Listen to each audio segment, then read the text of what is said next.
Hello, New York Giants fans, and welcome to a new edition of the Valentine's Views podcast here on YouTube. Please like, share, and subscribe to support the channel. All right, this is a NFL trade deadline edition of the show. Trade deadline passed at 4 p.m. Eastern time on Tuesday, and the New York Giants, who had a couple of players that other teams were interested in edge defender Aziz Ojulari and wide receiver Darius Slayton. The Giants ended up not making any trades. So let's discuss the decision by Joe Shane not to move either player. Look, there was a lot of discussion, particularly about Ojulari. I know that at Big Blue View, um, folks know that I had been recommending, not necessarily saying that the Giants had to trade Ojulari or Slayton, but saying that they simply had to be open to the idea, open to the possibility. A year ago, the Giants had Saquon Barkley and Xavier McKinney uh, at the trade deadline. Pretty much lost season at the trade deadline at that point for the Giants a year ago as well. Chose to hold on to both players in the hopes that they could sign one or both of them long term. And as it turned out, both players left in free agency. Giants got nothing in terms of trade value. And as the compensatory pick formula works, the Giants will get a compensatory pick for McKinney, but not for Barkley. The compensatory pick formula, very, very convoluted, very difficult to understand, but basically it comes down to how many qualifying players you lose versus how many qualifying players you sign. And in the end, the only one the Giants will get a compensatory pick for is McKinney. So basically, they lost those two players for almost nothing. So what I have been saying all along is, look, both Ojulari and Slayton can be free agents in this coming off season. And the Giants had to be willing to listen. They had to be willing to entertain offers. They had to be willing to hear what other teams would be willing to give them for those two players. Several wide receivers moved. Uh, there were reports that the Pittsburgh Steelers were interested in Slayton, ended up with Mike Williams of the Jets instead. Uh, perhaps I don't know what the Steelers would have offered for Slayton. There wasn't a lot of information out there about suitors other than the Steelers for Slayton, or what might have been offered or what the Giants might have wanted. But whatever that the case may be, the Giants didn't find an offer to their liking for Slayton, who honestly is really important to their offense at this point, with the lack of development from 2023 third round pick Jalen Hyatt. Slayton really, really important to an offense that is already uh, at 15.4 points per game, lowest scoring offense in the league. So the Giants held on to Slayton, and we'll see. We'll talk a little bit more as the show goes along about whether they'll be able to re-sign Slayton. But I want to talk about why they may not have traded Ojulari first. Look, I understand Giants fans saying you can't trade Ojulari because he's 24, because he plays a premium position on the edge, because he's a good player, former Giants second round draft pick. He is all of those things. He's also, as is Darius Slayton, a potential free agent to be at the end of the offseason.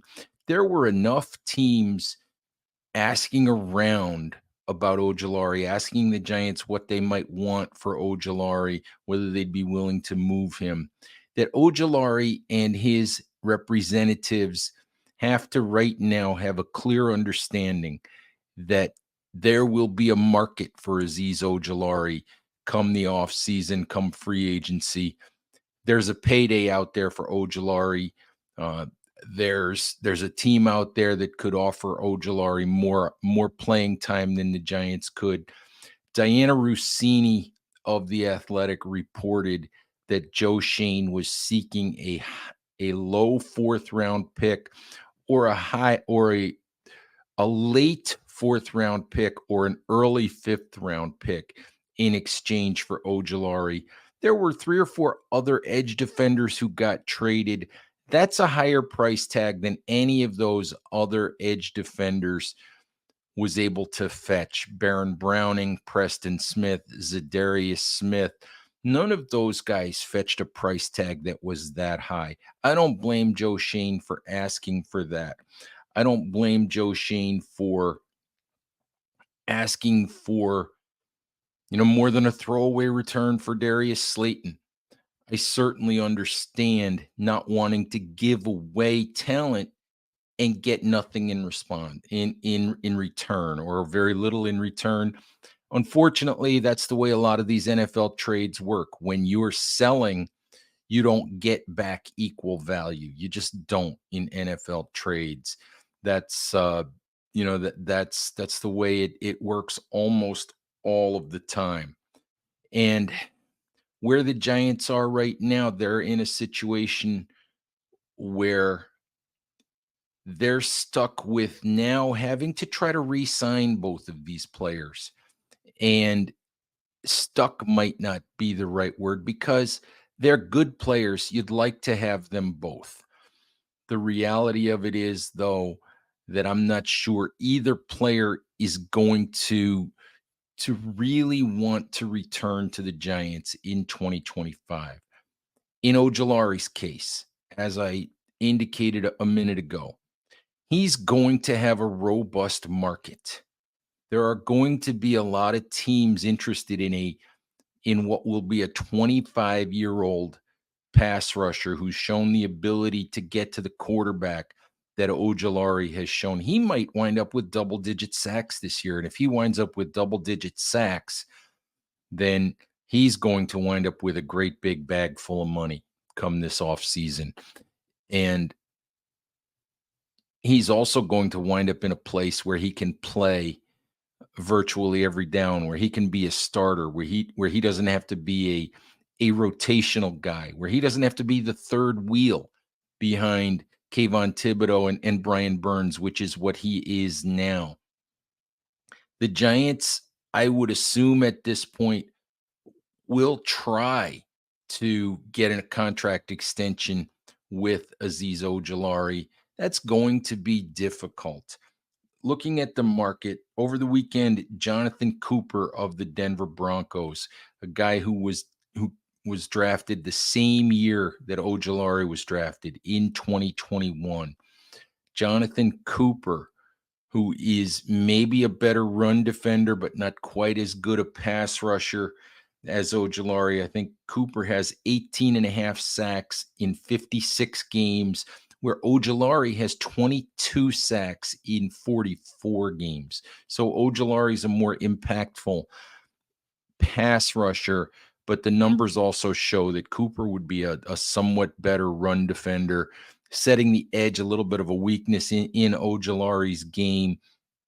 But Cooper got a 4-year, $60 million extension from the Denver Broncos. 33 million of that guaranteed. So that really sets the bar for Ojulari for what he might expect, for what he might command. And out on the open market, with several teams bidding for his services, Ojulari might reasonably be expected to find more than that. Problem is, can the Giants go there? Brian Burns will cost them $29 million on the salary cap in 2025. Kayvon Thibodeau will cost them more than $9 million. On an estimated $272.5 million cap, the Giants will have more than $38 million invested in those two edge defenders. That's more than 14% of their cap. Can they give another big payday to a third edge, to a rotational guy, to a guy who doesn't have a starting job? They can probably create situational snaps. They can probably find a few more snaps for him than he was getting, when Thibodeau was healthy earlier in the season. But there's no full-time role for Aziz Ojulari. So the question becomes, how much of a bidding war are the Giants going to want to get into? Are they going to want to get into that territory of paying a guy who's not even a starter $15 million a year, $16 million a year? Are they going to want to guarantee him $35 or $40 million when there isn't even a starting spot available for him? That's the hard spot that Joe Shane and the Giants are in. They're going to have needs, and some of which can be filled in the draft, of course, but they're going to have needs on the defensive line. They're going to have needs at cornerback. They might have a need at safety, depending on what happens with Jason Pinnock. They're going to have needs on the offensive line. Greg Van Roten is 35 years old, starting guard. So who knows if he's going to want to play beyond this year. They'll probably need to spend some money on a swing tackle, or at least draft capital, but they're also going to need to go out, most likely, and sign a bridge quarterback, spend a decent amount of money on a bridge quarterback. I think the way the quarterback situation is heading for the Giants, you're looking at drafting a young quarterback, whether that's in the first round, whether that's on day 2, wherever it might be. But you're looking at moving on from Daniel Jones and having to sign another bridge quarterback, and that's not going to be cheap either. So you're going to have significant needs on this football team. Can you invest so much money into one position, when you have all of those needs? And that's the problem for the Giants with Ojulari. They're going to have to try at this point, but I just don't know if they'll be able to succeed. I honestly think I don't think their chances of bringing Ojulari back are great. I think they're probably less than 50%. But I do think their chance of bringing Ojulari back might be better than their chance of bringing Darius Slayton back. Look, Slayton's a good player. Slayton's not a number 1 receiver. He's not a Pro Bowl receiver, an all-pro guy, but he's a good player. He's got speed. He can make plays down the field. Over the years, he's become more reliable with his hands. He's a guy, in 4 of his 5 seasons to this point, he has been the Giants' leader in receiving yards with more than 700 yards in 4 of those 5 seasons. This year, he's on pace. He will not equal what Malik Neighbors is going to wind up if both players stay healthy. But Darius Slayton's on pace for close to 900 yards receiving, which would be a career high for Slayton. He's a good player. He will find a market in the offseason. He will find teams that need a second wide receiver, need a third wide receiver, need a guy that can get down the field and make a play. And the thing about Slayton is, I think that Slayton is a player who has felt disrespected by this organization. When Joe Shane and Brian Daboll came in 2022, one of the first things they did was make Darius Slayton take a pay cut in order to stay with the Giants. He took a large pay cut in order to do that. And then they made him earn his spot, which everybody should earn their spot, yes. But Slayton's a guy that had posted a couple of good years prior to Shane and Daboll coming in. Slayton barely saw the field for the first 4 games or so in 2022, and then still ended up leading the Giants in receiving yards. He still ended up with catching around 50 balls, which is what he usually does, and getting his 700 plus yards, which again is what he usually does. So they cut his pay. They made it clear he wasn't their guy. He didn't get on the field until other guys got hurt, and then the Giants couldn't get him off the field. In 2023, Slayton signed a two-year, $12 million deal. This past spring, Darius Slayton did not come to voluntary workouts. He did not show up, and that was all about money. It was all about a clear signal that Darius Slayton felt like he was underpaid, undervalued by the Giants organization. I think I've come to the conclusion, Darius Slayton has always been a guy who has had Daniel Jones back. He has always been a guy that has supported Jones. They came in together.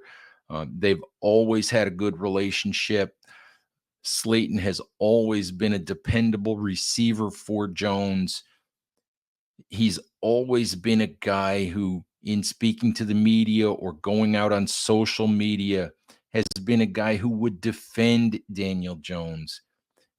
And I wonder if Darius Slayton's loyalty is more to Daniel Jones than it is to the Giants organization at this point. I wonder if, as the Giants move on from Daniel Jones, Darius Slayton will say, it's time for me to go find, to go find greener pastures elsewhere, to go see if I can earn some respect elsewhere, to go see what it's like to play elsewhere. So I suspect that Darius Slayton probably wants to find another employer. We'll see how it all plays out, but I think that in all, I don't blame Joe Shane for not moving guys if all you're going to get is a 6th or 7th round pick in return.